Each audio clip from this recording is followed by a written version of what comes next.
So, ayan, dahil may spare time ako, sasagutin ko yung tanong sa akin sa page na kumusta yung chungking experience ko nung nag-Hong Kong ako. I hope na maging helpful sa inyo itong i-share ko sa inyo na experience ko. Sa Chungking Mansion ako nag-stay sa day and night hostel. Yun yung specific na napili kong hostel because unang-una, yun yung mura. Yes, nagbasa-basa na ako, ang Chungking Mansion ay hindi pwede sa Maselan. Actually ako, Maselan ako. Pero, I want to be practical. Naka-mindset na sa sarili ko na yung makikita ko sa Agoda or sa Booking.com, hindi ito yung madadatnan ko sa personal.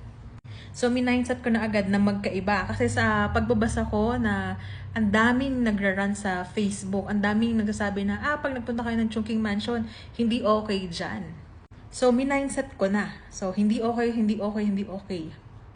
So, nung pagdating ko dun sa day and night hostel, dun sa Chungking Mansion, hindi na ako na culture shock. Kasi mindset ko na yung sarili ko na ganito yung dadatnan ko kasi ganito yung mga nabasa ko.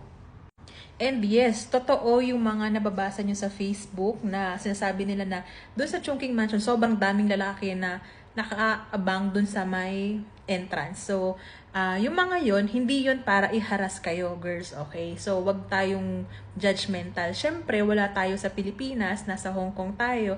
Sobrang daming lahi, iba-ibang lahi ang nandun. So, iba-ibang tao yung makakasalamuha mo doon. So, hindi yon para iharas kayo or nandun sila talaga to offer ng accommodation kasi doon sila kikita. So, pinagkakakitaan nila yon. Kasi, ang tagal ko nagstay doon and may isa, wala namang gumastos sa akin. Actually, lagi pa nga ako naka-short tapos naka-crop top pa ako. Wala namang gumastos sa akin doon or wala namang nag-offer ng hindi maganda. Okay, going back dun sa day and night hostel ko, na tinuluyan, merong 3 double deck kasi sharing yung kinuha ko eh. And then, ang ka-share ko ay 5 lalaki. So, dahil 3 yun, 2 sa double deck, diba? So, 5 lalaki yung ka-share ko dun sa room. And yung first guy na na-meet ko is si I forgot his name. So, Russian siya. And then, after namin mag-usap, getting to know, ganyan, small talk, kumain kami sa labas. Kumain kami ng biryani. And, yung mga kasama ko sa room, they are very, very nice. So, mga talagang nagta-travel sila. So, paiba-iba, araw-araw, paiba-iba yung mga nakikilala ko. Dahil, yung isa, 2 araw lang dun sa stay. Yung isa naman, 1 araw lang. So, yun, okay naman, safe naman. Kasi may kanya-kanya naman kaming space. And from time to time, merong caretaker na nag-check nung room para ma-maintain na malinis. So, very helpful naman yung Indiano na andon. Hindi din naman ako siningil sa cleaning fee na mga nababasa ko sa Facebook na may extra charge pa daw. So, yung binayaran ko, all throughout my stay, yun na yun. Wala nang extra charge, wala nang hidden fees na kailangan kong isettle. So, yun na yun. So, sobrang okay yung experience ko kasi unang-una, malinis yung kumot at unan. Kasi nakita ko na tuwing may mag-check out, kung sino yung room doon, kinukuha nila and then lalaban nila. So, yung washing machine nandun din sa malapit sa room na pinagstayan ko. And ang kainaman nun, double lock yung room. So, hindi basta-basta makakapasok. And nagbibigay sila ng code na para lang dun sa mga nakastay doon. So, for me, okay yun.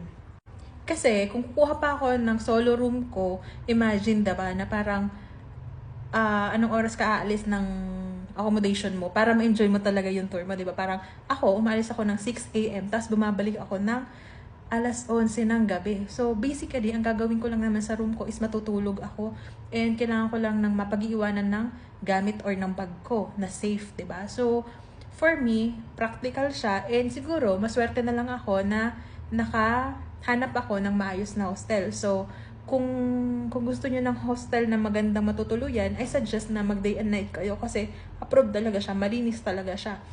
Tapos, ang isa pang kainaman, kapag sa Chungking Mansion ka nag-stay, malapit siya sa station. I mean, walking distance lang siya sa TST station. So, ang main transport kasi doon is magta-trend ka talaga sa MTR. So, for me, very practical and very less stress for me kasi lalakad lang ako, andito na ako sa MTR. So, kahit saan ko pumunta, especially nung nag-Disneyland ako, sobrang dali. Kasi ang lapit ko, so, hindi ako nag-struggle. And, alam mo yun, malapit sa lahat. Pati sa Avenue of Star, sa museum. So, sobrang less hassle siya for me. Kaya, I suggest na huwag ka na mag-inarte. So, kung gusto mo ma-enjoy, tapos, ang kainaman pa nun, doon din nag-stop yung bus. So, kung galing ka ng Macau, ako galing kasi ako ng Macau, na-enjoy ko dahil yung bus, doon na mismo sa bus stop na malapit sa Chungking Mansion. So, parang 1 minute lang ako naglakad, andun na ako sa Chungking Mansion. Hindi ako nahirapan na maghanap. Kumbaga, yung time na ni-spend ko, nasulit ko na lang sa tour kaysa maghanap ako na saan ba ganito, saan ako pupunta, ganyan, ganyan, ganyan, bla, bla, bla.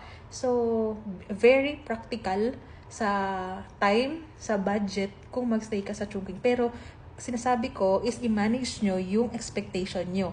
And, syempre, siguro nga, baka swertihan lang din. So, ako, maswerte ako kasi maayos yung lugar na napili ko and maayos yung mga naging ka-roommate ko. So, ngayon, yung mga ka-roommate ko na yon ay ka-Instagram and kakulitan ko pa rin. So, depende pa rin sa experience. Pero as someone na galing doon, I really suggest na i-open mo yung mind mo and huwag kang mag-isip ng masama doon sa mga tao na makikita mo dahil hindi yan Pilipinas. So, marami ka talaga makikitang ibang lahi.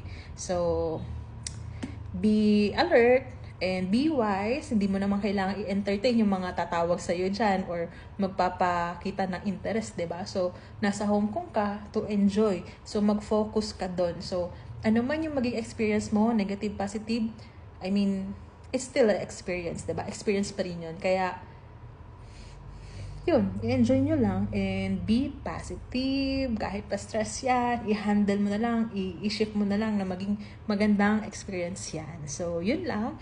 For me, it's a 5-5 experience yung sa Chungking Mansion ko, sa day and night hostel. Very useful. I mean, very helpful sa travel ko. So, sobrang nag-enjoy ako sa aking Hong Kong adventure.